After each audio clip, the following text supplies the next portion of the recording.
সুপ্রিয় দর্শক, আমি সিরাজুল ইসলাম আপনাদের সবাইকে আমন্ত্রণ জানাচ্ছি এশিয়ান টেলিভিশনের টক শো টেবিল টকে। আশা করি আপনারা সবাই ভালো আছেন। দর্শক, আজকের আলোচনার বিষয় বাণিজ্য সম্পর্কের টানাপোড়েনে ভারত বাংলাদেশ। এ বিষয়ে আলোচনার জন্য স্টুডিওতে উপস্থিত রয়েছেন মাইক্রোফাইবার গ্রুপের অর্থ পরিচালক, আমার একেবারেই ডান পাশে রয়েছেন ডক্টর কামরুজ্জামান কায়সার। ডক্টর কামরুজ্জামান কায়সার, আপনাকে স্বাগত। আলোচনার জন্য স্টুডিওতে উপস্থিত রয়েছেন মানারাত ইন্টারন্যাশনাল ইউনিভার্সিটির প্রফেসর ডক্টর মোহাম্মদ মিজানুর রহমান, তিনি রয়েছেন আজকে। একই সাথে আমাদের আজকের এই আলোচনায় যোগ দিয়েছেন এবিসিসিআইয়ের বৈষম্য বিরোধী সংস্কার পরিষদের লিয়াজো এবং মিডিয়া বিষয়ক সদস্য জনাব আতিকুর রহমান। আতিক ভাই, আপনাকেও স্বাগত। দর্শক, পরিচয় পর্বের পর আমরা চলে যাচ্ছি আলোচনায়। আলোচনা শুরু করব কায়সার ভাই আপনাকে দিয়ে। আপনি দেখেছেন যে সম্প্রতি বাংলাদেশ এবং ভারতের ভেতরে আমরা বলতেই পারি যে একটা বাণিজ্যিক টানাপোড়েন চলছে, এবং ভারত থেকে সম্প্রতি বাংলাদেশ এর অংশ হিসেবে ভারত থেকে সম্প্রতি বাংলাদেশ সুতা আমদানি নিষিদ্ধ করেছে। এই বিষয়টিকে আপনি কিভাবে দেখছেন? বিষয়টি কি আসলে বাণিজ্যিক টানাপোড়েনে বা বৃহত্তর পরিসরে বা আরেকটু শক্তভাবে বললে বাণিজ্য যুদ্ধ, এগুলো কি বলা যায়? কি অবস্থা, কি কেমনভাবে? ধন্যবাদ সিরাজ ভাই আপনাকে। আসলে বাণিজ্য যুদ্ধ আমরা এইভাবে বলতে চাই না, আসলে এটা আমাদের নেসেসিটিস, আমাদের প্রয়োজনীয়তার খাতিরে আসলে এই বিষয়টা ভারত থেকে সুতা শুধু আমদানি তো নয়, আরো অনেক পণ্যের উপরে কিন্তু এই এমবার্গোটা এসেছে। আপনার নিউজ প্রিন্ট আছে, তারপর আপনার সিগারেটের তামাক, প্রসাধনী পণ্য, অন্যান্য অনেক কিছুই আছে আর কি। তো আমরা যেহেতু টেক্সটাইল সেক্টরে আছি এবং তৈরি পোশাক শিল্প নিয়ে আমরা কাজ করি, সেক্ষেত্রে যে সুতার একটা বড় অংশই কিন্তু আপনার স্থলপথে ভারত থেকে আসতো, 5টা বন্দর দিয়ে আর কি। আপনার এইদিকে আপনার বেনাপোল, ওইদিকে বোমরা, সোনা মসজিদ থেকে শুরু করে 5টা স্থল বন্দর দিয়ে মানে এই সুতা আমাদের দেশে আসতো আর কি, ইন্ডিয়ান সুতা। আমাদের বাংলাদেশ টেক্সটাইল মিলস অ্যাসোসিয়েশন থেকে বারেবারেই বলা হচ্ছিল যে ইন্ডিয়ান সুতা যাতে স্থলপথে না আসে। কেন এটা বলা হচ্ছিল এই জন্যেই যে আমাদের যে দেশীয় যে স্পিনিং মিলগুলোকে সুরক্ষা দেয়া এবং তাদেরকে আরও উৎসাহিত করা, এবং দেশীয় যে সুতার যে মিলগুলো আছে এগুলো থেকে উৎপাদিত পণ্যের মাধ্যমে যদি আমরা তৈরি পোশাক তৈরি করে আমরা বিদেশে রপ্তানি করতে পারি, তাহলে আমাদের ভ্যালু এডিশনটা আরও বাড়ে। এটা কিন্তু অনেক আগে থেকে বলা হচ্ছিল। সরকার হয়তো বাণিজ্যিক বিভিন্ন ধরনের ভারসাম্য বলেন বা ট্রেড ব্যালেন্স বলেন, বিভিন্ন কথা চিন্তা করে হয়তো সেটা এতদিন সেই ইয়েতে যায়নি, সেই যে এমবার্গো বলেন বা সেটা আমদানি নিষেধাজ্ঞার ওই পর্যায়ে যায়নি। কিন্তু এখন আমাদের প্রয়োজনীয়তা দেখা দিয়েছে যে এটা আসলে এইভাবে আসলে পরে আমাদের দেশীয় মিলগুলো নিরুৎসাহিত হবে এবং তারা প্রতিযোগিতায় পিছিয়ে যাবে। তো আপনি জানেন যে ভারতের যে সুতাগুলো আমরা আনি আর কি, সেখানে কিন্তু আমাদের অনেক ধরনের প্রসেস লস হয়। প্রসেস লসগুলো এমনই যে সেটা ধরেন 15-20% পর্যন্ত প্রসেস লস হয়ে যায়। কিন্তু আমরা যদি আপনার টার্কি থেকে আনি, উজবেকিস্তান থেকে আনি, অথবা সিএস কান্ট্রি বা আমেরিকা থেকেও যদি আমরা মানসম্পন্ন কাঁচা তুলো এনে সেটাকে যদি আমরা সুতা বানাই, এবং সেটার যে ফিনিশড যে ইয়ার্নটা আমরা পাবো সেটার মান কিন্তু অনেক ভালো থাকবে, সেটার প্রসেস লস থাকবে বিলো 5, তাহলে সেটাই তো আমাদের জন্য ভালো হয়। কিন্তু এখানে একটা আপনার যোগ সাজস হয়েছে ইন্ডিয়ান রপ্তানিকারক এবং বাংলাদেশি আমদানিকারকদের মধ্যে, একটা আন্ডারহ্যান্ডে কিছু একটা হতো আর কি, যেটা আপনার ধরেন তারা 5%-এর মতো কমিয়ে দিত সুতার দাম। এটা হলো কি, আপনার ধরেন বিদেশ থেকে যে সুতাটা উৎপন্ন হয়, আমি ফিনিশড ইয়ার্নের কথা বলছি, সেই ফিনিশ ইয়ার্ন কিন্তু আপনার উৎপাদন খরচ কিন্তু কম আর বেশি প্রায় একই রকম। বাংলাদেশে উৎপাদন করলেও যা হবে, আপনার ইন্ডিয়াতে করলেও তা হবে, উজবেকিস্তান, তুরস্ক, চায়না বা সিএস কান্ট্রিগুলোতে। কিন্তু এখানে মেইন কম্পোনেন্টটা হলো আপনার কাঁচা তুলা। কাঁচা তুলার প্রাইসের উপরে কিন্তু নির্ভর করে আপনার ফিনিশ ইয়ার্নের ফাইনাল প্রাইসটা আর কি। তো এখানে ইন্ডিয়ার একটা টেকনিক ছিল এরকম যে তাদের গুজরাট, কর্ণাটক এবং তামিলনাড়ু সহ বিভিন্ন অঞ্চল থেকে যে তুলাগুলো, কাঁচা তুলাগুলো উৎপন্ন হতো আর কি, সেখান থেকে তারা বিভিন্ন জায়গায় প্রসেস করে ইয়ার্ন তৈরি করে আমাদের এই বেনাপোলের আশেপাশে তাদের কিছু ওয়্যার হাউসে তারা সংরক্ষণ করে রাখতো, এবং আমাদের আমদানি করাকরা চাহিদা মাত্রই অন্তত 2-3 দিন বা 1 সপ্তাহের মধ্যে ওই ইয়ানটা আমাদের দেশে পাঠিয়ে দিত এবং আমাদের এখানকার যারা আপনার এই যে তৈরি পোশাক রপ্তানিকারক যারা উৎপন্নকারী যারা আছে তারা একটু সহজে পেয়ে যেত, এতে তাদের একটা লাভ হতো। আরেকটা বড় এখানে শুভঙ্করের ফাঁকি ছিল, সেটা হচ্ছে যে ট্যাক্সকে অ্যাভয়েড করা। আমাদের রাজস্ব থেকে আমরা অনেকটা বঞ্চিত হতাম। কিভাবে বঞ্চিত হতাম? ধরেন আপনার ফাইন কাউন্টের যে সুতাগুলো 80-90 কাউন্টের যে সুতা, সেই সুতাগুলোর কিন্তু আপনার কী বলে টেরিফ অনেক বেশি, কিন্তু ডিক্লারেশনটা হয়তো মিসড একটা ডিক্লারেশন বা ফলস ডিক্লারেশন হয়ে আপনার 30 বা 32 কাউন্ট বা 34 কাউন্টের যে সুতাগুলো কিন্তু খুব কমনলি ইউজ হয় আমাদের এই তৈরি পোশাক শিল্পে, এগুলোর কিন্তু শুল্ক খুবই কম, বলতে গেলে একদমই শূন্য শুল্কই আনা যেত আর কি। তো আনা হতো 80 কাউন্টের সুতা, কিন্তু ডিক্লার হতো আপনার 30, 32, 34 কাউন্টের সুতা। তো সেক্ষেত্রে দেখা যেত যে ফাইন কাউন্টের যে সুতাগুলো এগুলোর দাম বেশি, এগুলো আবার লোকাল মার্কেটে এগুলো বাজারজাত হয়ে যেত। তাহলে আমাদের এখানে যারা উৎপাদনকারী আছে, আমাদের যে স্পিনিং মিলগুলো আছে, এদের যে 80 কাউন্টের যে ফাইন কাউন্টের যে সুতাগুলো, এগুলো কিন্তু আসলে বাজারজাত করা যেত না এই কারসাজির কারণে। এক হলো যে জাতীয় রাজস্ব থেকে আমরা বঞ্চিত হতাম, তারপর আপনার অফ দ্য রেকর্ড যে বিষয়টা, সেটা হলো আপনার কিছু টাকা হুন্ডি হয়ে চলে যেত ভারতে। এই যে একটা আমাদের আমদানিকারক এবং তাদের রপ্তানিকারকদের মধ্যে যে একটা যোগ সাজশ ছিল, এটা কিন্তু অনেকদিন ধরে আমরা বলে আসছি। আরেকটা হলো যে কাউন্ট পরিমাপের কিন্তু এখানে মান নিরূপণ সেই যন্ত্রপাতিও কিন্তু এই স্থলবন্দরগুলোতে নাই, আমাদের দিকে ছিল। হ্যাঁ, এখন যেটা হয়েছে যে আপনি সমুদ্র বন্দর দিয়ে কিন্তু ভারত থেকে আমরা সুতা আমদানি করতে পারবো, চট্টগ্রাম দিয়ে আসুক বা মংলা দিয়ে আসুক, সেটা কিন্তু বন্ধ হয়নি।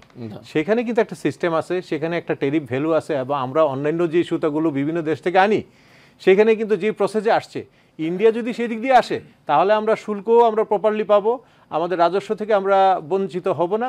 তার পাশাপাশি এই যে একটা মিস ডিক্লারেশন বা এই যে আমদানিকারক রপ্তানিকারকদের মধ্যে যে একটা যোগ সাজশ, এটা থেকে আমরা মুক্তি পাবো। জি, অনেক ধন্যবাদ কায়সার ভাই, আপনি চমৎকার করে বিষয়টি পরিষ্কার করেছেন বলে আমি মনে করি। এখন আমার প্রশ্ন হচ্ছে ডক্টর মিজান, আমি আপনার কাছে জানতে চাই যে এই যে এইভাবে যে সুতাগুলো আনতো বা আনা হতো স্থলপথে, যেটা নিষেধ করলো, এবং আমরা দেখতেই পাচ্ছি যে সমুদ্র পথে এটা আমদানি কিন্তু বন্ধ হয়নি, তার মানে খোলা আছে। তার মানে হচ্ছে যে স্থলপথে যে কারসাজিগুলো হতো মূলত এইটাই কি ঠেকানোর উদ্দেশ্য? তার মানে ট্রান্সশিপমেন্টের যে সুবিধা বাতিল করেছে, তারপর পরই বাংলাদেশ সরকার এই ব্যবস্থা নিল, তাহলে কি তার সাথে এটার কোনো সম্পর্ক নেই? ব্যাপারটা কি এরকম? এটা হলো একটা প্রশ্ন। আর একটা প্রশ্ন হচ্ছে এই যে দীর্ঘ সময় ধরে এই যে শুভঙ্করের ফাঁকি, কর ফাঁকি, ট্যাক্স ফাঁকি, তারপরে 80 কাউন্টের সুতা এনে 32, 30, 34 দেখানো, এবং এর ভেতর দিয়ে হুন্ডি করার যে ব্যবস্থা, এইগুলো কি সরকারের কেউ দেখেনি? এগুলো কেন বন্ধ হয়নি? তার মানে কি সরকারও এর সাথে যোগ সাজস্যে ছিল কিনা? প্রশ্ন আমার দুইটা। জি জি, থ্যাংক ইউ ভেরি মাচ। আমাকে আমার আগের দিনই স্পিকার উনি যথার্থই বলেছেন, বিস্তারিতই বলেছেন যে আমাদের ভারত থেকে আমরা জানি বেশ কিছু গুডসের ভিতরে অন্যতম হলো সুতা আমদানি, সেটা কাউন্টের কথা উনি বলেছেন। সেখানে একটা শুভঙ্করের ফাঁকি তো ছিল, এখন একবারে বন্ধ এটা করে দেয় না, এটা শিপের মাধ্যমে আসার একটা ব্যবস্থা করেছে। এটার জন্য সরকার যে ব্যাখ্যাটা দিতে চাচ্ছে, 5টা জায়গায় তাদের এই মেশিনারি নাই যেটা কোয়ালিটি টেস্ট করা সম্ভব। এখন এক জায়গা দিকে আসলে এটাকে কোয়ালিটি টেস্ট করা, এটা আমি বলবো যে এটা আমাদের সরকারের ব্যাখ্যা। একইভাবে ট্রান্সশিপমেন্ট চুক্তি যে ভারত আমাদেরকে বন্ধ করে দিছে, তারও কিন্তু তাদের নিজস্ব একটা ব্যাখ্যা আছে। কিন্তু এটা যে একটা পলিটিক্যাল বিষয় আছে বা একটা যে শিপমেন্ট অ্যাটাক কাউন্টার এটা কিছু যে আছে, এই কথা অস্বীকার করার আসলে সুযোগ যদি করি তাহলে এটা ঠিক হবে না। ট্রান্সশিপমেন্ট আমি আপনাকে বলি, ট্রান্সশিপমেন্ট আমাদের দেশের ট্রান্সশিপমেন্টটা বাংলাদেশের সাথে ভারতের ট্রান্সশিপমেন্ট চুক্তি হয়েছে জুন মাসের 20 সালে। কার্যক্রম শুরু হয়েছে আরেকটু আগে, কিন্তু 20 সালের জুন মাসে থেকে ট্রান্সশিপমেন্ট কার্যক্রমটা আসলে শুরু হয়েছে। এই ট্রান্সশিপমেন্ট কার্যক্রমের মাধ্যমে আপনারা ট্রান্সশিপমেন্ট, ট্রানজিট এবং করিডোর, এই বিষয়ে আমি একটা লাইন আপনাদেরকে বলে নিই। করিডোর হলে একটা দেশ থেকে আর একটা দেশে, নিজস্ব দেশে এক ভূখণ্ড থেকে আর এক ভূখণ্ডে জায়গা, মাঝখানে অন্য একটা দেশ। যেমন বাংলাদেশের পশ্চিম ভারতের থেকে পূর্ব ভারতে, উত্তর ভারতে যে মালামালগুলো যায় সেগুলো আসলে বাংলাদেশের ভিত্তিতে যায়, এটা আসলে করিডোর। যদিও আমরা ট্রানজিট বলতে চাই, কিন্তু আসলে ট্রানজিট নয়, এটা করিডোর। আর ট্রানজিট হলে আপনাদের মনে করেন আমরা এখান যদি এখান থেকে নেপালে মালামাল পরিবহন করতে চাই, তাহলে আমাদের পরিবহন নিয়ে সরাসরি আমরা যদি নেপাল পর্যন্ত যেতে পারি, তাহলে এটা একটা ট্রানজিট। কিন্তু ট্রান্সশিপমেন্ট হলে আমরা আমাদের বর্ডারে যে মালামালগুলা প্রতিবেশী দেশের দ্বিতীয় দেশের পরিবহনে আমরা তুলে দেব, তারপরে সেটার ওঠানো, হ্যান্ডেলিং, সমস্ত খরচগুলো আসলে তারা বেনিফিটটা তারা পাবে, তারা তৃতীয় দেশটায় পৌঁছায় দেবে। এটা হলো ট্রান্সশিপমেন্ট। তো ভারতের সাথে আমাদের যে চুক্তিটা সেটা আসলে করিডোর যদি আমরা ট্রানজিট বলি, আর নেপাল ভুটানের সাথে এবং অন্য দেশের সাথে আমাদের যে চুক্তি সেটা আসলে ট্রান্সশিপমেন্ট। এই ট্রান্সশিপমেন্টটা বন্ধ করে দেওয়ার কারণে, ট্রান্সশিপমেন্ট আসলে বন্ধ করতে পারে না, যেমন স্থল বেষ্টিত নেপাল এবং ভুটান, এই দুইটা যেহেতু স্থল বেষ্টিত ল্যান্ড লকড কান্ট্রি, এদের সাথে WTO এর একটা শর্তই হলো তাদেরকে আমাকে করিডোর দিতে হবে, প্রতিবেশী দেশকে দিতেই হবে। এবং সেটা তারা যেহেতু জেনেভা সদস্য এবং আমরাও তাই, তারা আইনগতভাবে তারা এটা বন্ধ করতে পারে না, এবং তারা বলতে চাচ্ছে সেটা আসলে করেও নাই। তো সেই ক্ষেত্রে আমাদের এই অন্য জায়গায় যে আমাদের যে ট্রান্সশিপমেন্টগুলো যেগুলো হয়, এগুলো পুরাটা আমাদেরকেই তারা বেনিফিট দেয়, বিষয়টা কিন্তু এমন নয়, এর থেকে তারাও বেনিফিটেড হয়। ধরে নেন একটা কার্গো দিল্লি থেকে বা কলকাতা থেকে ইউরোপে যাবে, তাদের পর্যাপ্ত পরিমাণ মালামাল তাদের কাছে নাই, ফলে আমাদের মালামাল নিয়ে পূর্ণ একটা মালামাল নিয়ে একটা শিপ তারা ওখানে পাঠায় বা একটা কার্গো প্লেন তারা ওখানে পাঠায়। আমাদেরটা যদি না পাঠায় তাহলে তাদের খরচটা কম্পারেটিভলি পার কিলো খরচটা অনেক বেড়ে যায়। মানে আমাদের জন্য আমাদের টাকা দিয়ে তারা এটাকে পুরা করে তারা এটা থেকে বেনিফিটেড হয়। প্লাস ট্রান্সশিপমেন্টের কারণে এই যে পরিবহন, হ্যান্ডেলিং, ট্যাক্স, রাজস্ব, এইসব জিনিসগুলো বিভিন্নভাবে তারা বেনিফিটেড হয়। এটা তারা ওইভাবে বন্ধ করে দেওয়ার পরে তার কিছুটা জেট তো আমাদের পড়বে। আর এটা এমন একটা সময় বন্ধ করলেন, আপনি শুনে আসছে যে আপনি খেয়াল আছে 8 তারিখে এই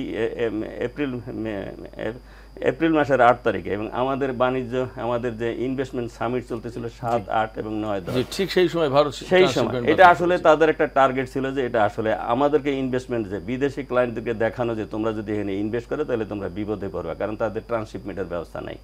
আচ্ছা, আর দ্বিতীয় হলে তার আগে আরেকটা জিনিস দেখেন, এটা আমি ভারতকে সরাসরি ব্লেম করি না, তবে এটা একটা স্যাবোটাইজও হতে পারে। তার 1-2 দিন আগে তারা বাংলাদেশে ভারতে ইসরায়েলের পণ্য আমরা বাদ দেব এই কথা বলে তারা হঠাৎ করে আপনার, হ্যাঁ আপনি ইসরায়েলের পণ্য বাদ দেন, কিন্তু আপনি ডোমিনোতে হামলা করতে যান কেন? আপনি বাটাকে অপছন্দ করেন, বাটা হামলা করে আবার বাটা জুতা চুরি করে বাসায় নিয়ে যান কেন? KFC-তে হামলা করেন কেন? এটা আসলে আমাদের সামিটকে একটা হ্যাম্পার করা। এই জন্য আমি পার্সোনালি মনে করি এখন ভারতের সাথে আমাদের যে সম্পর্ক, এটা একটা জেলাসি পর্যায়ে পড়ে। জি, থ্যাংক ইউ ডক্টর মিজান।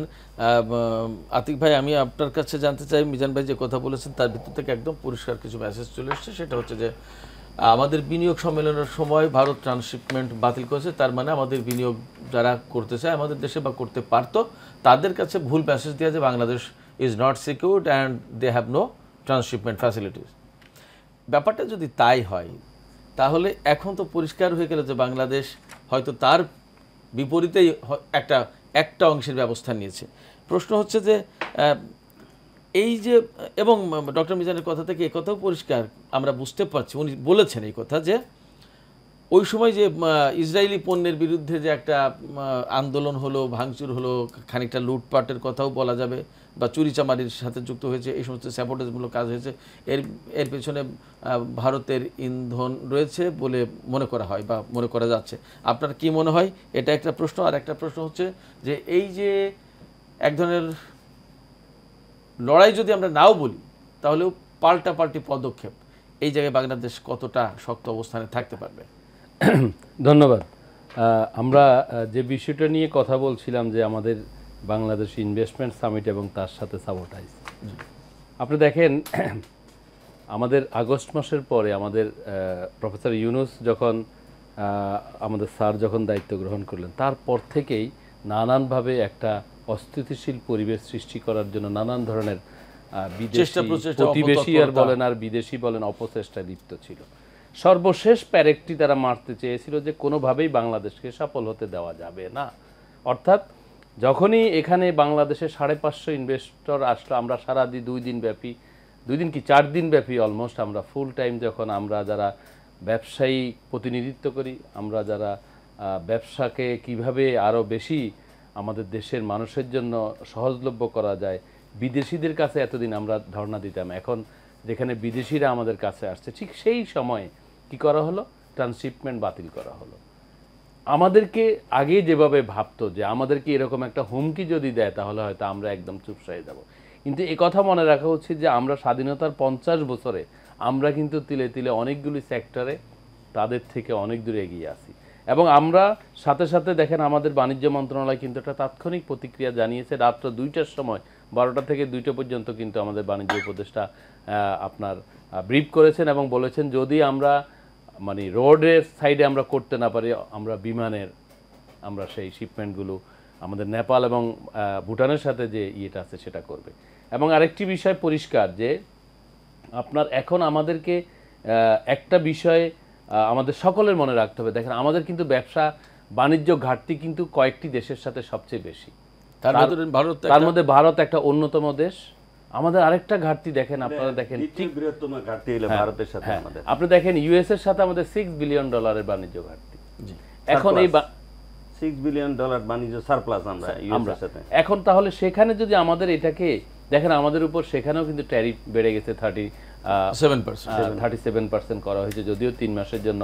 আমাদের মাননীয় প্রধান উপদেষ্টা যখন উনি সারা বিশ্বকে উনি একটা রোল মডেল, উনি যখন আবেদন করলেন সে আবেদনের তাৎক্ষণিক একটা ভালো প্রতিক্রিয়া আসছে এবং আমরা 3 মাসের গ্রেস, যেটা আমার মনে হয় কাসার ভাইরা অত্যন্ত খুশি হয়েছেন, কারণ অ্যাকচুয়ালি আমাদের সবচেয়ে বেশি আরএমজি সেক্টর সবচেয়ে বেশি ক্ষতিগ্রস্ত হতো যদি এটা আমরা তৈরি হতে পারবো আর কি। হ্যাঁ, এখন আমাদেরকে একটা ব্রেদিং টাইম দেওয়া হলো, আমরা সেটা করলাম। এখন দেখেন সেখানে কিন্তু আগামী 1 সপ্তাহের মধ্যে একটা উচ্চ ক্ষমতা সম্পন্ন প্রতিনিধি দল কিন্তু আমাদের যুক্তরাষ্ট্রে যাচ্ছে। এখন দেখেন বাণিজ্য ঘাটতি যে কোনো দেশের সাথে যদি করতে হয় তাহলে আমাদের একটা বৈচিত্র্য আনতে হবে। এখন আমি যদি সব কিছুই তাদের থেকে, যে কথাটা উনি বললেন যে আপনি 80% কাউন্টের সুতা এনে আপনি 33% আপনি ইয়ে করছেন, সেখানে সরকার কি হচ্ছে, সরকার রাজস্ব থেকে বঞ্চিত হচ্ছে। এবং কি হচ্ছে, ওনারা যেটা বলেন যে মিডলম্যান যারা, আমরা মিডলম্যানদেরকে অবশ্যই অনার করব, কিন্তু এখানে যে যেই মানে ব্যবসায়িক যে একটা ক্ষতির দিকগুলো সেগুলো কিন্তু কোনোভাবেই পরিষ্কারভাবে ইয়ে করা যায় না। যে কারণে এটা যদি এখন আমাদের নৌপথে আসে, আমাদের চিটাং পোর্ট বা আপনার মংলা পোর্ট দিয়ে যদি আসে, পায়রা বন্দর দিয়ে আসে, সেখানে কিন্তু সুনির্দিষ্টভাবে আপনার ট্যারিফ নির্ধারণ করার ব্যবস্থা আছে, মেশিনারি আছে, এবং আমাদের সেখানে শুল্ক, গোয়েন্দা বা কাস্টমসের সব ধরনের ফ্যাসিলিটি সেখানে থাকে। আর কি হয়, এই আমাদের ল্যান্ড পোর্টগুলোতে কিন্তু নানান ধরনের এই চোরাচালানি এটা সেটা, মানে ল্যান্ড পোর্টগুলো সবসময় একটা ক্ল্যান্সি বিষয় থাকে। আমার কথা সেটা না, আমার কথা হলো আপনাদেরকে কেন আমাদের ইনভেস্টমেন্ট সামিট যেদিন সেদিনে তারপরের দিন এই ঘোষণাটা দিতে হবে, এটা কোনোভাবেই কাম্য ছিল না। এটা আমাদেরকে মানে আমাদেরকে একটা প্রেশারে রাখার জন্য, দেশকে অস্থিতিশীল রাখার জন্য এটা তারা করেছে, এটা তারা ভালো করেনি। এবং এটার জন্য মাসুল শুধু আমরা দিব না, এটার জন্য অবশ্যই তাদেরকেও মাসুল দিই, কারণ আমাদের অনেক জিনিস আছে যেগুলো তাদেরও প্রয়োজন হয়। এবং আমরা সক্ষমতা অর্জন করছি যে আমরা নিজেদের, আপনারা দেখেন রমজানে এবার কিন্তু অনেকগুলি পণ্য, ভোগ্যপণ্য, সেগুলো কিন্তু এদেশের কৃষক উৎপাদন করে, আমরা কিন্তু সেটা কন্ট্রোল করে পেরেছি। আমরা মোটামুটি সব জায়গাতে আমরা আস্তে আস্তে স্বাবলম্বী হচ্ছি, এই ক্ষেত্রেও আমরা স্বাবলম্বিতার দিকে। অনেক ধন্যবাদ আতিকুর রহমান আপনাকে চমৎকার আলোচনার জন্য। আমরা একটা বিরতি দিতে যাচ্ছি। দর্শক, সময় হলো ছোট্ট একটা বিরতির, সঙ্গে থাকুন, খুব শিগগিরই ফিরছি।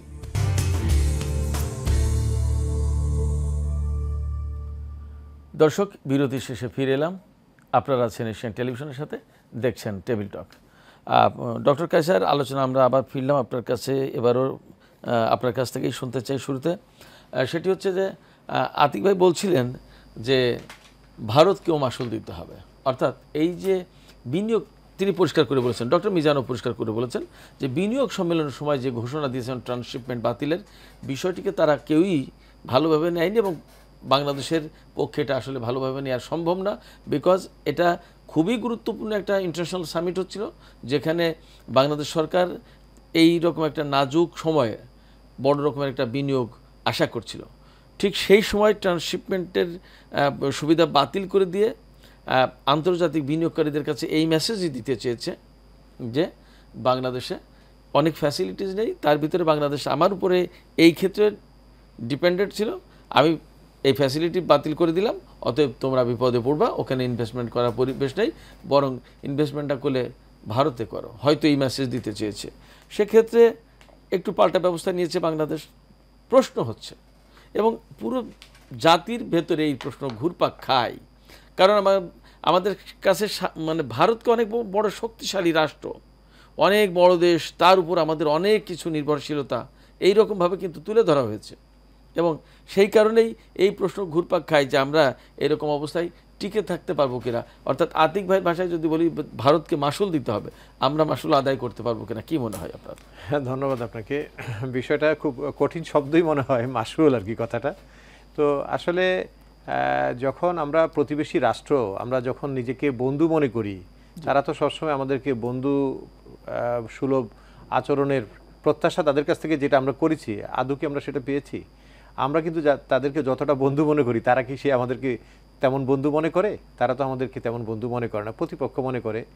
তো এক্ষেত্রে তারা যদি আমাদের সাথে একটা সৎ প্রতিবেশী সুলভ সম্পর্ক বজায় রাখতো, তাহলে সেটা উইন উইন সিচুয়েশন হতো, দুই পক্ষের জন্য লাভ হতো। তো এখন আমাদের ট্রেড ডিফিসিট কিন্তু ইন্ডিয়ার সাথে অনেক বেশি। আমাদের আমদানি হয় বেশি, আমাদের রপ্তানি হয় ভারতে অনেক কম। আর আমাদের কতগুলো বাণিজ্য নীতিকে এখন রিভাইজ করার সময় এসেছে। আমি সেই বাণিজ্য নীতি স্পেসিফিক্যালি যদি সেক্টর ওয়াইজ আমি বলতে চাই, তাহলে আপনার কৃষি নীতি বদলাতে হবে, পাট নীতিকে বদলাতে হবে, মৎস্য নীতিকে বদলাতে হবে। আমি এটাকে একটু উদাহরণ দিয়ে যদি ক্লারিফাই করি, তাহলে এটা এমনভাবে আমি বলতে পারি যে আমাদের যে পাট, কাঁচা পাট, এটা তো আমরা হলাম সবচেয়ে বেশি উৎপাদনকারী দেশ ওয়ার্ল্ডের মধ্যে, তাই না? আমরা কোয়ালিটি পাট উৎপাদন করি, পুরো বিশ্বের 80% পাট আমরা উৎপাদন করি, এটা সবাই জানে, গোল্ডেন ফাইবার অফ বাংলাদেশ, তাই না? আমাদের কাঁচা পাট তারা নিয়ে নিচ্ছে একদম স্বল্প মূল্যে, যেটা আপনার অনলি $5 to $6। আপনি চিন্তা করতে পারেন, পার কেজি $5 to $6 নিয়ে যাচ্ছে, যেটা আপনার 700 টাকা বা 800 টাকায়। আর আমাদের দেশে আমরা এই কাঁচা পাট আরও অনেক বেশি দামে আমাদের কিনতে হয়। তাহলে কি হয় যে ডাইভার্সিফাইড যে প্রোডাক্টগুলো আমরা করি, এই প্রোডাক্টগুলোর ক্ষেত্রে কিন্তু আমরা পিছিয়ে যাই। তারা আমাদের কাঁচা পাট নিয়ে আপনার পশ্চিমবঙ্গে অনেক ইন্ডাস্ট্রি ডেভেলপ করেছে, প্রায় 250 থেকে 300 পাট কল এখানে তৈরি হয়েছে। আর আমাদের বিজিএমসির সর্বশেষ 19টা কল ছিল, পাট কল ছিল, সেটা বিগত পতিত আওয়ামী সরকার সেটাকে বন্ধ করে দিয়েছে। তা আমাদের তো আসলে অতীত ঐতিহ্য তো এই সোনালী আঁশ ছিল, আমরা সবাই জানি। বাংলাদেশের পরিচিতি ছিল ওয়ার্ল্ডের মধ্যে সোনালী আঁশ দিয়ে।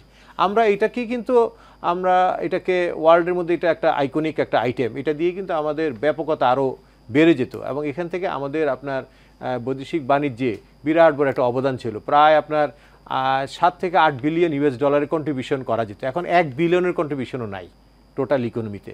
তাহলে আমাদের এই কাঁচা পাট তারা নিয়ে যাচ্ছে, নিয়ে গিয়ে তারা সেটাকে ফিনিশ প্রোডাক্ট করে বিদেশে রপ্তানি করে তারা এটা থেকে অনেক বৈদেশিক মুদ্রা অর্জন করছে। এবং কি লাভ হচ্ছে, সারা ওয়ার্ল্ড কি জানছে যে পাটের মূল উৎস হলো ভারত, কিন্তু আমরা কাঁচা পাটটা কেন তাদেরকে দিচ্ছি, এটা হলো আমার একটা প্রশ্ন। এই জায়গায় পাট নীতিকে রিভাইজ করতে হবে।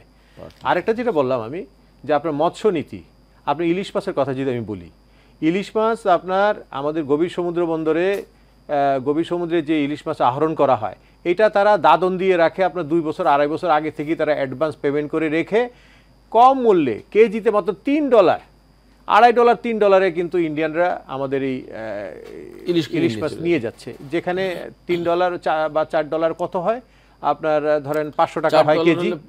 আমরা এখন বাংলাদেশে 1500 টাকা থেকে 2000 টাকা ওজন ভেদে, আকার ভেদে কিন্তু আমরা খাচ্ছি। ভারতকে যে ইলিশগুলো দেয় সেগুলো বড় ইলিশগুলো যাচ্ছে, সেটাই তো আমি বললাম, যে তারা আপনার 1 কেজির উপরে 1200 গ্রাম বা 1.5 কেজি 2 কেজি ওজনের যে ইলিশগুলো চলে যাচ্ছে মাত্র আপনার $3 $3.5 তারা নিয়ে যাচ্ছে। এবং আমাদের এখানে তারা দাদন দিয়ে রাখে আমাদের কিছু মৎস্য আহরণকারী বা মৎস্য ব্যবসায়ীদের। তা আমরা কেন এখানে সরকার কেন পদক্ষেপ নিচ্ছে না, বা এখানে কেন একটা কন্ট্রোলিং পলিসি আনছে না? আমরা কেন তাদেরকে আমাদের এই যে একটা চমৎকার আমাদের একটা সম্পদ, এটাকে কেন আমরা এইভাবে তাদের কাছে দিয়ে দিচ্ছি, যেখানে আমাদের দেশের লোক ইলিশ মাছ পাচ্ছে না? সাধারণ মানুষ যারা খেটে খাওয়া মানুষ কিন্তু ইলিশ মাছ এখন তাদের কাছে অধরা হয়ে গেছে, ইলিশ মাছ খেতে পাচ্ছে না এত দামের কারণে। তো এই জায়গায় তো আমাদের একটু রিভাইজ করা উচিত। আপনি যেটা বললেন যে মাসুল দিতে হবে, মাসুলটা এই জায়গায় দিতে হবে। পাট নীতি রিভাইজ করতে হবে, মৎস্য নীতি রিভাইজ করতে হবে, আমাদের কিছু কৃষি নীতি আছে সেগুলোকে রিভাইজ করতে হবে। আমাদের সম্পদ সীমিত, তারপর আমাদের যা আছে এগুলোকে যদি আমরা আমাদের দেশীয় উপযোগী করি, তাহলে কিন্তু তারা এই যে অ্যাডভান্টেজ বা যে সুবিধাটা আমাদের কাছ থেকে পাচ্ছে, এটা থেকে তারা বঞ্চিত হবে। এবং আপনি জানেন যে তারা ভিসা ছাড়া তাদের একটা বিরাট জনশক্তি বাংলাদেশে কাজ করছে, এবং তারা হলো বাংলাদেশ থেকে দ্বিতীয় বৃহত্তম বৈদেশিক মুদ্রা অর্জন করছে জনশক্তি দিয়ে। এবং এইটা তো এখনো ভিসা ছাড়া ইন্ডিয়ানরা এখানে কাজ করছে, মোর দেন 20,000 দক্ষ অদক্ষ এবং আরও আছে সব মিলিয়ে আপনার টোটাল যদি আমি টেক্সটাইল সেক্টরে আমি 20,000 কথা বলছি, সব মিলিয়ে হয়তো হবে এখানে প্রায় 5 থেকে 6 লক্ষ ভারতীয় এখানে কাজ করছে, এবং তারা কিন্তু অনেকেই আপনার ভিসা ছাড়া কাজ করছে, তাদের কোনো ভিসা নাই, অবৈধ তারা। তারপরেও কিন্তু তারা এখানে অনেক উচ্চ মূল্যে তাদেরকে বিভিন্ন মিড লেভেল হায়ার লেভেলে তাদেরকে নিয়োগ করে আমাদের যারা উৎপাদনকারী আছে তারা তাদেরকে এত টাকা দিয়ে এখানে নিয়োগ করে তাদেরকে বেতন ভাতা দিচ্ছে, সুযোগ সুবিধা দিচ্ছে, এগুলোর অর্থ কিন্তু তারা তাদের দেশে নিয়ে যাচ্ছে উইদাউট গিভিং এনি ট্যাক্স। এই জায়গায় তো আমাদের একটা পলিসি রিভাইজ করা দরকার। অনেক ধন্যবাদ। এগুলো হলো মাসুলের একটা বিষয়। জি জি, বুঝতে পেরেছি। ডক্টর মিজান, আপনার কাছে আমাদের প্রশ্ন যে সরকার কেন ব্যবস্থা নিচ্ছে না? এই যে সংকটগুলোর কথা তুলে ধরা হলো, অনেক ক্ষেত্রেই সরকার ব্যবস্থা নিচ্ছে না। যেমন ইলিশের কথাই যদি বলি বা পাটের কথা যদি বলি, কম টাকায় তাদের কাছে বিক্রি করে এবং তারা তার থেকে বিরাট বড় রকমের সুবিধা নিয়ে নিচ্ছে। তার মানে আমাদের দেশের জনগণকেই সরকারি এক ধরনের বঞ্চিত করার ব্যবস্থা করে দিচ্ছে। সরকার এই ধরনের কাজগুলো কেন করে? আপনার গবেষণায় কি ধরা পড়ে, কি মনে হয় আপনার? থ্যাংক ইউ ভেরি মাচ আবার প্রশ্ন করার জন্য। আমি এই মাসুলের ব্যাপারে আগে একটু কথা বলি। সেটা হলো যে একটা দুইভাবে, একটা হলো যে আমরা কি হারাচ্ছি আর তারা কি হারাচ্ছে। আমরা খুব বেশি কিছু হারাইনি, এই কারণে আমাদের আগের প্রধানমন্ত্রী বলেছে যে আমরা ভারতকে যা দিছি ভারত জীবনেও ভুলতে পারবে না।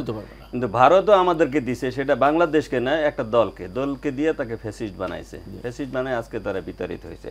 এখন দেখেন আমরা কত বছর আগে শুনেছি আমাদের কোরবানির গরু বাংলাদেশে রপ্তানি করা বন্ধ করে দিছে। বাংলাদেশে ঘরে ঘরে প্রতিটা ফ্যামিলি একটা নিজের জন্য কোরবানির গরু পালে আর একটা বিক্রি করার জন্য গরু পালে। আমাদের গরু সারপ্লাস।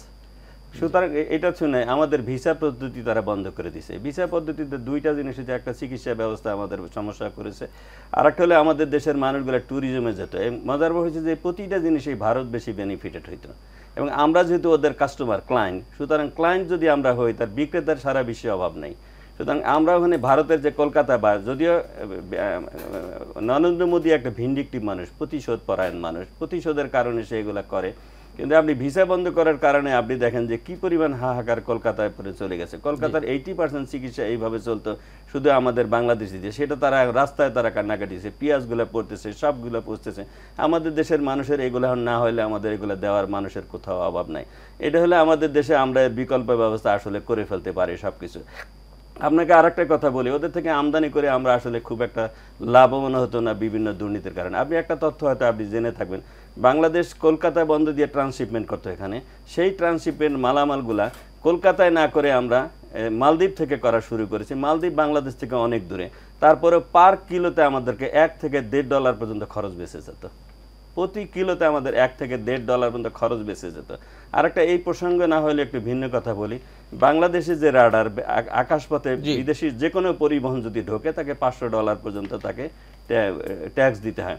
এই ট্যাক্সটা গত 83 সাল থেকে শুরু করে এই 24 সাল পর্যন্ত এই সমস্ত বেনিফিটে ভারতের রাডার দিয়ে নিত, এবং বাংলাদেশের রাডারটা তারা অকেজ করে রাখছে রীতিমতো, এবং এতে $1 লক্ষ কোটি টাকার পর্যন্ত রাজস্ব বাংলাদেশে লস করেছে।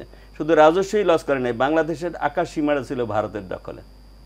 ভারত আমাদের দেশে শত্রুতা যদি কারো থাকে সেটা ভারতের, কিন্তু আমাদের সেনাবাহিনী থেকে শুরু করে আমাদের আকাশ থেকে শুরু করে সবকিছু যেন ভারতের নিয়ন্ত্রণে। কাজে আমরা এখানে যতটা ওদের থেকে আমাদের সম্পর্ক, এটা আমি আরেকটি কথা পিছন থেকে বলি, শেরবাংলা একে ফজলুল হক বলেছিল যে ওদের সাথে আমাদের সম্পর্ক যখন খারাপ ধরে নেবেন যে আমরা ভালো অবস্থায় সঠিক পথে আছি। একইভাবে ভাসানী বলেছে যে তোমাদের দেশপ্রেম বোঝা যাবে ভারতের সাথে তোমাদের অপছন্দতা কতটা শক্ত। কাজে ওদের থেকে আমাদের আসলে হারানোর কিছু নাই, বরং আমাদের যে আমরা হারাছিলাম সেটা কমানোর চেষ্টা করলে আমরা অনেক বেশি লাভ। জি ডক্টর মিজান, অনেক ধন্যবাদ, চমৎকার বলেছেন। আতিক ভাই, আপনার কাছে এই মুহূর্তে আমার প্রশ্ন সেটা হচ্ছে যে এই যে ভিসা ছাড়া কাজ করছে ভারতীয়রা বাংলাদেশে, আপনি কিন্তু বিসিসি এর বৈষম্য বিরোধী সংস্কার এবং কমিটির সদস্য, তো প্রশ্ন হচ্ছে যে আপনি তো এই মুহূর্তে আমরা ধরেই নিতে পারি যে সরকারের অনেকটা কাছাকাছি এবং বিসিসিআই একটা শক্তিশালী সংগঠন বাংলাদেশে, তার আপনি সদস্য এবং আপনি এই মুহূর্তে অনেক গুরুত্বপূর্ণ পজিশনে আছেন আমি মনে করি। সেই জায়গা থেকে কি ব্যাখ্যা যে এখনো এই যে ফ্যাসিস্ট সরকার বা ভারত যে দলকে বিশেষ সুবিধা দিয়েছিল সেই দল না হয় ভারতীয়দেরকে সুবিধা দিল, কিন্তু তারা তো এখন ক্ষমতায় নেই, এখনো কি করে ভারতীয়রা ভিসা ছাড়া কাজের সুযোগ পাচ্ছে? এবং আর আমরা ধন্যবাদ। আমি একটা করে কথা বলি। নাম্বার 1 যে ভিসা প্রবলেমের কথা বললেন, আমাদের ভিসাটা তারা বন্ধ করে দিয়ে, আমি যেটা বললাম মাসুল তারা দিচ্ছে। মাসুল কিভাবে দিচ্ছে? আজকে দেখেন কলকাতা, যে কথা বললেন মিজান ভাই, আমাদের কাছার ভাই, যে হাহাকার করতেছে, হসপিটালের লোক নাই, হোটেলে কোনো মানে আপনার গেস্ট নাই, মার্কেটে কোনো ক্রেতা নাই। তো সেটা মাসুল, আমি যে কথা বলছি সেই মাসুল একমাত্র পশ্চিমবঙ্গ বুঝতে পারতেছে যে এই দেশের সাথে সম্পর্কের অবনতি হলে কারা ক্ষতিগ্রস্ত হয়, নাম্বার 1। নাম্বার 2 হলো তাদের যে লোকগুলো আমাদের দেশে আসছে, আপনাকে একটা কথা বলি, এটা একটা সিস্টেম। আমাদের বিশেষ করে আমাদের আরএনজি সেক্টরে অনেকগুলি মিড লেভেল এবং হাই লেভেলের যারা স্কিল এটা টেকনিশিয়ানগুলো ওখান থেকে আনা হতো। এখন একটা ফ্যাক্টরি যেভাবেই হোক, আমাদের তখন সরকারের সাথে তাদের একটা দ্বৈত কারণে এরা এখানে ঢুকে গেছে, কাজে ঢুকে গেছে। আপনার অফিসেও আপনি একজনকে চাকরি দিলেই আর একটা রিপ্লেসমেন্ট সৃষ্টি হওয়ার আগে কিন্তু আপনি তাকে বের করে দিতে পারবেন না। এখন এই সরকার কিন্তু আমাদের ইতিমধ্যে আমাদের স্বরাষ্ট্র মন্ত্রণালয় থেকে এই বিষয়ে একটা উপদেষ্টা মহোদয় বলেছেন যে এদেশে শুধু ভারত কেন, বিভিন্ন দেশের, আপনি দেখেন আফ্রিকার কিছু লোক রাস্তাঘাটে হাঁটাহাঁটি করে আমরা দেখি, এবং যতগুলি অকারেন্স এই সবগুলি কিন্তু যারা ভিসা ছাড়া লোক তারা করছে।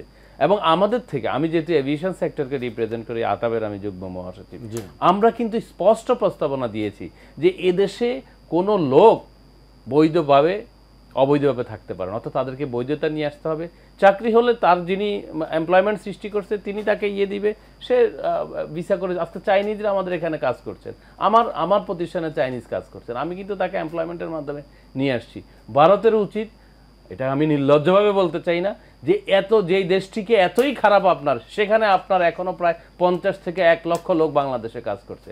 কাউসার ভাই তো বললেন আপনার এই 20,000 শুধু টোটাল যে সেখানের সংখ্যা হলো 10 লক্ষ, মানে সব সেক্টর মিলিয়ে। আমাদের যেগুলো বর্ডার অঞ্চল, সেখানে তো মানে 50-50। আমাদের স্কিল যে সকল আমাদের ছোট ছোট যে শিল্পগুলো আছে, সেখানে ভারতের লোকজন কাজ করতেছে, এদের কারোই ভিসা নাই। অবশ্যই এদেরকে আওতায় আনাতে হবে। আমি বিসিসিআই থেকে, আমি আজকেও বাজেট মিটিংয়ে এনবিআরে ছিলাম, সেখানে কিন্তু আমি আজকে বলে আসছি একটি কথা, যে আমাদের এই দেশকে শুধু আমাদের উপর না চাপিয়ে, এখানে অনেক ধরনের করের আপনার ফাঁকি হচ্ছে, এখানে অনেক ধরনের কাস্টমসের হচ্ছে, সেগুলোকে অ্যাড্রেস করলে এদেশের অর্থনীতি এগিয়ে যাবে।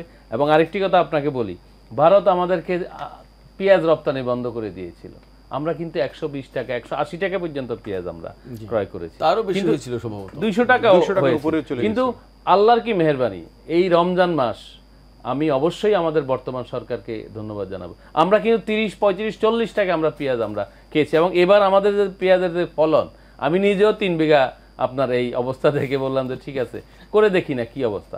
এবং শুধু তাই না, পেঁয়াজ থেকে শুরু করে আদা, রসুন, অনেকগুলো ক্ষেত্রে কিন্তু আমাদের এখন একটা সমস্যা আছে, যেটা সয়াবিন। এটা নিয়েও আমাদের সরকার কাজ করছে। গতকালকে যদিও 14 টাকা করে সয়াবিনের দাম বৃদ্ধি করা হয়েছে, যেটার সাথে আমরা কখনোই ব্যবসায়ীরা এটা আমরা মেনে নিতে পারছি না। কারণ আমরা এই সরকারকে জনবান্ধব সরকার বলি, সরকার অবশ্যই রিথিঙ্ক করবেন। এবং বাণিজ্য, আমাদের বিসিসি থেকে আমরা বাণিজ্য উপদেষ্টার মহোদয় বরাবর আমরা চিঠি দিব আগামী কয়েকদিনের মধ্যে। তো যে কথা হলো, ভারত যখনই আমাদেরকে চেপে বসবে, সেই আমাদের অন্য যারা আমাদের আগের যারা এই দেশকে ভাবছেন, তাদের যে কথা, নিশ্চয়ই আমরা ভালো আছি, নিশ্চয়ই আমরা ভালো থাকবো। এবং ইনশাল্লাহ এই দেশের জনগণ এই দেশটাকে সোনার দেশে পরিণত করবে শিল্পের মাধ্যমে। জি, অনেক ধন্যবাদ আতিক ভাই আপনাকে। আমাদের আবার একটা বিরতির সময় এসেছে। দর্শক, সময় হলো আরও একটি বিরতির, সঙ্গে থাকুন, খুব শিগগিরই ফিরছি।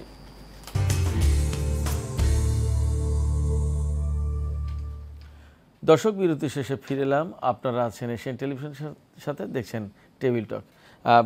কায়সার ভাই, আমরা আজকের আলোচনার একদম শেষ পর্যায়ে, আমরা মনে হয় সম্ভবত 10-12 মিনিট পাবো। তো এই পর্যায়ে একটা বিষয় আলোচনা আপনার কাছ থেকে শুনতে চাই, সেটা হচ্ছে যে জাপান সরকারের সহায়তায় মাতারবাড়ি গভীর সমুদ্র বন্দর নির্মাণ কার্যক্রম আবার চালু হতে যাচ্ছে 20 তারিখ, অর্থাৎ আজকে হলো 17 তারিখ, 20 এপ্রিল জাপানের একটি প্রতিনিধি দল আসবে এবং তাদের সাথে মনে হয় আনুষ্ঠানিক চুক্তি, আলাপ আলোচনা, অনেক কিছু হবে। প্রশ্ন হচ্ছে যে এই বন্দর, আমি তার আগে একটু বলি, আমরা কয়েকদিন আগে একটা আলোচনা করেছিলাম স্টুডিওতে, ট্রান্সশিপমেন্ট যেদিন বাতিল হয়েছে সম্ভবত সেই দিনই আমরা কথা বলেছিলাম, আপনি সে আলোচনা ছিলেন। এবং সেদিন কতগুলো কথা বেরিয়ে এসেছিল, তার ভিতরে একটা 3rd টার্মিনাল চালু করার একটা জোরালো দাবি, জোরালো কথা এসেছিল এখান থেকে, আমাদের টকশো থেকে। মাতারবাড়ি গভীর সমুদ্র বন্দর নির্মাণের কথাও বলা হয়েছিল। এরকম কথাগুলো এসেছিল এবং আমরা বলছি না যে আমাদের আলোচনা থেকেই সরকার সিদ্ধান্ত নিয়েছে, বাট আমরা বলেছিলাম এবং তার পর এই সিদ্ধান্তগুলো হয়েছে। সেক্ষেত্রে আমাদের আলোচনার একটা ফলাফল বলতেও পারি। সেক্ষেত্রে আপনার কাছে প্রশ্ন হচ্ছে, এই যে ট্রান্সশিপমেন্ট বাতিলের পর এই যে বন্দর, মাতারবাড়ি বন্দর চালুর জন্য একটা প্রচেষ্টা পদক্ষেপ নেওয়া হচ্ছে, আমাদের আসলে অর্থনীতিতে এটা কতটা ভূমিকা রাখবে আর একটু পরিষ্কার হতে চাই আপনার কাছে। আর একই সাথে কথা হচ্ছে যে কত দিনের ভিতরে এই কাজটা, বন্দরটা সুসম্পন্ন করা সম্ভব হতে পারে, কি মনে হয়? ধন্যবাদ আপনাকে আবারও। হ্যাঁ, মাতারবাড়ি গভীর সমুদ্র বন্দর এটা জাপানিজ কর্তৃপক্ষকে দেয়া হয়েছে একটা কনসোর্টিয়ামের মাধ্যমে। জাপানের জাইকা থেকে শুরু করে তাদের আরও সরকারি বেসরকারি মিলিয়ে একটা কনসোর্টিয়াম হয়েছে যারা এই মাতারবাড়িকে ডিপ সি পোর্টে রূপান্তর করবে। তার পাশাপাশি এই গভীর সমুদ্র বন্দর পরিবেষ্টিত এই এলাকায় আপনার একটা পোর্ট সিটিও গড়ে তুলবে, যেখানে আপনার কিছু শিল্প কলকারখানা, মাঝারি নিম্ন মাঝারি জাতীয় কিছু থাকবে। একটা অর্থনৈতিক চাঞ্চল্য তৈরি হবে আপনার ওই মাতারবাড়িকে কেন্দ্র করে আর কি। আর গভীর সমুদ্র বন্দরের যে প্রয়োজনীয়তা, এটা তো অনেক আগে থেকেই আমরা বলে আসছি, এটা তো আমাদের খুবই প্রয়োজন। এটা এক হলো সময় বাঁচবে, আমাদের অর্থ বাঁচবে, আমাদের অন্যান্য অনেক ধরনের জটিলতাও থেকে আমরা মুক্তি পাবো যদি গভীর সমুদ্র বন্দরের ফ্যাসিলিটিসটা আমরা নিতে পারি। তো এটা জাপানিজ যে টিমকে সরকার আহ্বান করেছে আবার পুনরায়, তারা 20 এপ্রিল আসছে, এসে তারা একটা চুক্তিতে যাবে। সেই চুক্তিটা হবে যে কবে নাগাদ তারা শেষ করবে এবং তাদের এরিয়া অফ অ্যাক্টিভিটিসগুলো কী থাকবে এগুলো নির্ধারণ করবে। যদিও বিগত সরকার তারা একটা মেগা প্রজেক্টের নামে তারা অনেক অর্থ লোপাট করেছে এবং এটাতে আসলে যতটা কাজ হওয়ার কথা, কাজের কাজ তেমন কিছুই হয়নি। যাই হোক, এখন প্রকৃতপক্ষে যে কাজটা হবে সেটা হচ্ছে যে জাপানকে দেওয়ার ক্ষেত্রে আমাদের একটা সবচেয়ে আশার বাণী হলো, তারা যেই চুক্তিটা করে এবং তারা যেই সময়টা নেয় তার চেয়ে কিন্তু আগেই তারা শেষ করে ফেলে এবং তাদের কাজের মান থাকে ভালো এবং তাদের কাজের একটা গতি থাকে। তো আমরা আশা করব যে তারা এই কাজটি এই তত্ত্বাবধায়ক বা আমাদের এই অন্তর্বর্তী সরকারের সময়েই এটা চালু করার মতো একটা উপযোগী পরিবেশ তারা তৈরি করে দিবে আশা করি আর কি। এবং এটা থেকে আমাদের, আপনি যেটা বললেন যে আর্থিক দিক দিয়ে কিন্তু আমরা অনেক ধরনের বেনিফিটেড হব। যেটা ট্রান্সশিপমেন্টের মাধ্যমে ভারত কিছুদিন আগে আমাদেরকে নিষেধাজ্ঞা দিল যে তাদের বন্দরগুলো ব্যবহার করা যাবে না, স্পেশালি কলকাতা সমুদ্র বন্দর, তারপর তাদের অন্যান্য কয়েকটা বন্দর আমরা ইউজ করতাম। সেখানে একটা হিসাবে দেখা গিয়েছে যে আমাদের প্রায় 2000 কোটি টাকার মতো অতিরিক্ত খরচ হতো এই ট্রান্সশিপমেন্টের ক্ষেত্রে। সেটা তো বেঁচে যাবে, গভীর সমুদ্র বন্দর হলে তো সেটা যাবে না। আর আমাদের যে এক্সপোর্টের সাথে সাথে আমাদের যে উৎপাদনের যে সক্ষমতা আমরা বাড়াতে পারবো, তার পাশাপাশি আমাদের রপ্তানিতে একটা গতি আসবে এবং আমরা অনেক বেশি করে আরও অর্ডার নিয়ে আমরা রপ্তানিতে আরও বেশি প্রবৃদ্ধি অর্জন করতে পারবো। এই ব্যাপারে আমি খুব আশাবাদী। জি, ধন্যবাদ ডক্টর কামরুজ্জামান কায়সার। ডক্টর মিজান, আপনার কাছে আমাদের আলোচনা আসলে শেষ পর্যায়ে ট্রান্সশিপমেন্ট বাতিলের পর আমরা দেখলাম যে খানিকটা চটজলদি শাহজালাল বিমানবন্দরের 3rd টার্মিনাল চালুর একটা প্রচেষ্টা চলছে এবং এই ব্যাপারে এই টার্মিনাল ব্যবস্থাপনার দায়িত্ব দিয়েছে একইভাবে জাপানের কয়েকটি কোম্পানিকে। প্রশ্ন হচ্ছে যে এই টার্মিনাল কতটা দ্রুত চালু করা সম্ভব আপনার জানা মতে, কি অবস্থা? আতিক ভাই, একই প্রশ্ন আপনার কাছেও, আগে মিজান ভাই। এবং এটা আমি মনে করি জাপানের যে আমাদের যে থার্ড টার্মিনাল, আমাদের যে, থ্যাংক ইউ ভেরি মাচ আবার আসার জন্য, থার্ড টার্মিনাল যে এটা অলমোস্ট রেডি এবং জাপানের সাথে অলমোস্ট চুক্তি হয়ে গেছে। এটা আগামী 1 মাসের মধ্যে চুক্তি সাইন হয়ে যাবে, এটা আমরা তাদেরকে দিচ্ছি। এবং এটা যদি থার্ড টার্মিনাল যদি হেঁটে যায়, আমাদের ক্যাপাসিটি প্রায় 3 গুণ বেড়ে যাবে প্লেনে মানুষ পরিবহনের ক্ষেত্রে এবং পণ্য পরিবহনকে। 2 লক্ষ টন থেকে শুরু করে এখন 5 লক্ষ টনে এটার ক্যাপাসিটি পৌঁছে যাবে। এবং আমরা যে ম্যান পাওয়ার বিদেশে আসা যাওয়া করে, সেই ক্ষেত্রে এটা 80 মিলিয়ন থেকে প্রায় 250 মিলিয়ন পর্যন্ত বেড়ে যাবে এটা ক্যাপাসিটি। কাজে এই থার্ড টার্মিনাল যদি এইভাবে পূর্ণভাবে চালু হয়, আমাদের যে ট্রান্সশিপমেন্টের যে চ্যালেঞ্জগুলো, সেই চ্যালেঞ্জগুলো অনেকটাই ওভারকাম। অনেক ধন্যবাদ ডক্টর মিজান। আতিক ভাই, আপনার কাছে একই প্রশ্ন, আমরা কতটা বেশি বেনিফিটেড হতে যাচ্ছি আর জাপানিজ কোম্পানিকে দেওয়ার মানে কি আমাদের দেশি কোম্পানির উপরে কি আমরা আস্থা রাখছি? না, আমি আপনাকে একটা কথা বলি, জাপান যে কয়টি প্রজেক্ট এই দেশে করেছে, সবগুলি প্রজেক্ট তারা, যেটা কাউসার ভাই বললেন, একেবারে সময় মতো, সময়ের আগে আমাদের আপনারা মানে টাকা পর্যন্ত ফেরত দিয়েছে। এক্সাম্পল মেঘনা এবং আমাদের দাউদকান্দি। তার মানে সততা, স্বচ্ছতা, নিষ্ঠা সবকিছু। শুধু তাই না, টাকা সময়ের 6 মাস আগে হ্যান্ড ওভার করেছে এবং যেখানে যে সারপ্লাস মানি সেটা সরকারকে ফেরত দিয়েছে। এখন বলবেন যে আমাদের থার্ড টার্মিনাল, যেটা মিজান ভাই বললেন, থার্ড টার্মিনালটা কিন্তু আমাদের অনেক, আমরা আরও মানে 6 মাস আগে আমরা ইচ্ছা করলে এটাকে আমরা চালু করতে পারতাম। শুধুমাত্র এখানে ওই সরকারের কতগুলি কে কোনটা নিবে, বাট আমরা খুবই খুশি হয়েছি যখন আমরা দেখছি যে ডক্টর শেখ বশির আহমেদকে যখন বেসামরিক বিমান পরিবহন ও পর্যটনের আপনার উপদেষ্টা হিসেবে নিয়োগ অনেক করা হয়েছে। ধন্যবাদ তো আতিক এটা ভাই। আমাদের জন্য অনেক বেশি কার্যকর হবে আমাদের এবং আলোচনা আমাদেরকে যেই ভয়ের জন্য ট্রান্সশিপমেন্ট বন্ধ করে আমাদেরকে যেই আতঙ্কটা সৃষ্টি করেছে, সেই আতঙ্ক এখন সাপে বর হবে। আমরা এই দিক দিয়ে চলে যাব এবং মাদারবাড়ি রেডি হবে, আমরা ডেভেলপমেন্টে অনেক বেশি। অনেক ধন্যবাদ দর্শক, আজকের আলোচনা এই পর্যন্ত শেষ করছি। আমাদের হাতে একদম সময় নেই। আপনারা সবাই ভালো থাকুন, নিশ্চয়ই আবার দেখা হবে। খোদা হাফেজ।